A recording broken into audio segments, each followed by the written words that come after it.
des gonzesses là, Loulou, Soso, Piu Piu, Océ, Ila aussi.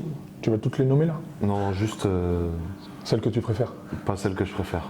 Ok. Justement celle, tu sais, celle qu'on remarque. Ah, tu fais croire que tu les aimes bien, mais tu les aimes pas. Yes. Ok.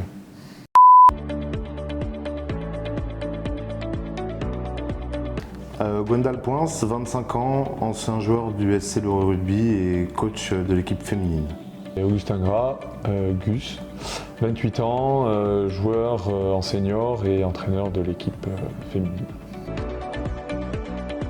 Je suis conseiller technique départemental. Et moi je suis étudiant en 2e année pour devenir éducateur spécialisé. Moi j'ai commencé le rugby au RE, donc j'ai fait quasiment toute mon école de rugby au RE. Après je suis parti au REC. Ensuite j'ai fait le pôle espoir de Tours pendant 3 ans. À la suite du pôle j'ai signé un contrat de 3 ans à La Rochelle et après j'ai fait 2 ans à Angoulême.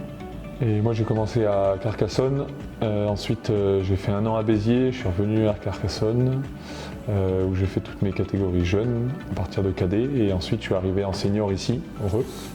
C'était mes premières années en senior, derrière je suis parti à Grasse et puis je suis revenu au RE. Elle existe depuis 2016-2017 sur un format à 10 avec des joueuses qui étaient motivées par la pratique, qui avaient soit une expérience, soit qui voulaient découvrir. Et de fil en aiguille, il y a eu de plus en plus de licenciés et l'année dernière, quand moi j'ai décidé d'arrêter d'entraîner les jeunes, je me suis penché plutôt sur la section féminine. J'ai recontacté les filles et de fil en aiguille, voilà, j'ai vu qu'il y avait des joueuses intéressées, des joueuses qui étaient motivées par le projet.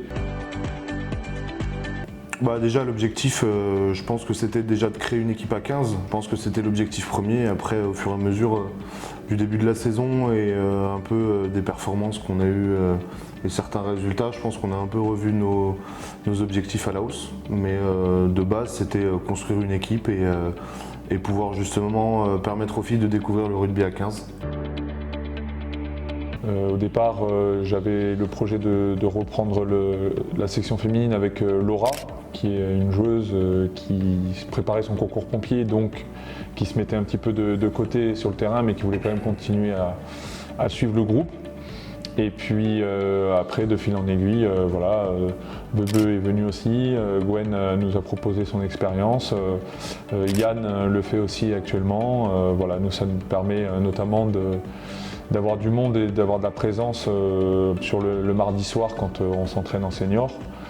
Laurent a aussi suivi le projet de son côté, donc voilà, en fait on a un staff très élargi. Moi je reprendrai l'expression le groupe vit bien. C'est vrai. Non, le groupe vit très bien, une grosse cohésion d'équipe parce que les filles s'entendent toutes très bien entre elles. Si je qualifierais le groupe déjà premièrement soudé, très soudé. Et je pense que c'est la chose que je retiens le plus. De plus en plus on se rapproche, là on est vraiment sur un groupe et on se rapproche de plus en plus d'une équipe avec des objectifs en commun, avec voilà, une façon de fonctionner et un discours commun. Donc c'est de mieux en mieux en très peu de temps. Elles ont toutes l'envie de travailler, elles ont toutes l'envie de progresser sur leurs points faibles, d'augmenter leurs points forts. C'est ce qui permet, je pense, aussi une progression linéaire qu'on va essayer de maintenir le plus longtemps possible. Après les écoutes, elles pensent qu'on est en train de les saucer. Ouais, après, faut pas qu'elles prennent la confiance non plus. On va croire qu'elles font que des choses bien, mais... Alors, la réponse à cette question. C'est simple. Très simple. Moi, j'y vais pas dans les vestiaires. J'y suis allé 2 fois. Une fois, il y avait le maire du RE, c'était à la fin du match de Caen, pour les féliciter. Prendre des photos qui ont été d'ailleurs diffusées sur Facebook et on le remercie parce que c'est un de nos premiers fans. Donc déjà, ça c'était une des fois où je suis venu dans le vestiaire. Et après, l'autre fois, ça va être pour les engueuler parce qu'elles prennent trop de temps à en sortir. Donc je passe jamais la porte, mais notamment la communauté italienne, notamment certaines joueuses qui vont se reconnaître. Voilà. Je ne sais pas si elles ont un domicile ou pas, mais le soir, à la fin de l'entraînement, il faut rentrer. D'un côté, beaucoup d'admiration pour toutes ces joueuses qui progressent à chaque entraînement et qui s'en donnent les moyens et qui sont motivées pour aller loin dans la saison. Et en même temps, voilà, un gros focus sur ce qu'il nous reste à faire, sur voilà, le nombre d'entraînements qui est relativement restreint par rapport à l'exigence, mine de rien, du niveau auquel elles vont être confrontées. Et puis, voilà, donc ne pas croire qu'on est arrivé et qu'on a fait quelques bons résultats qui vont nous suffire.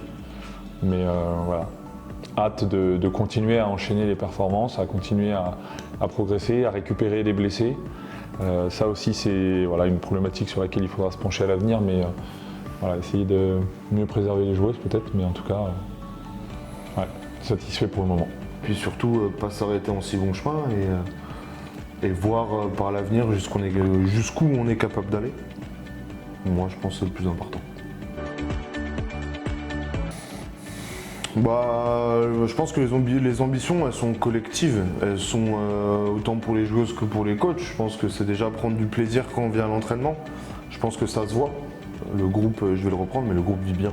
Que ce soit sur les joueuses ou sur les coachs, voilà, on s'entend tous très bien, on fonctionne bien, on arrive à mettre chacun notre discours en place et justement avoir aussi notre place au sein du groupe. Et je pense que c'est important. Et l'objectif qu'elles se fixeront sera aussi le nôtre, je pense. Je le vois comme ça du coup. On y est, c'est maintenant, on y est. Pour la petite anecdote, je la raconte et je pense qu'elle sera mise en entier. J'espère qu'elle sera mise en entier. J'ai appelé Gus ce midi pour parler rugby et on est venu à parler de cette anecdote. On voulait juste faire un petit coucou à notre ami Jojo. Un ami de passage. Un ami de passage, Jojo International. Ouais. Voilà. On espère qu'il va bien. On espère qu'il se porte bien. Voilà, c'est tous ceux qui l'ont connu reconnaîtront ses grandes qualités. Et je pense qu'il a marqué toutes les personnes qui ont pu croiser sa route. Mais en tout cas, le côtoyer, c'était une personne incroyable. Ouais, on espère qu'il va bien, en tout cas le père Jojo, et qu'il est entre de bonnes mains. Déjà, souhaiter des bonnes choses aux joueuses, notamment Hilaria, un bon tournoi de destination. Ouais. Et continuer sa préparation pour la Coupe du Monde qui va venir rapidement. Et puis toutes les joueuses de continuer à progresser, de venir à l'entraînement avec le smile et puis que nous aussi on puisse continuer à s'épanouir avec elles. Mot de la fin. Salut Jojo. Et puis on pense à toi. À bientôt sur le terrain.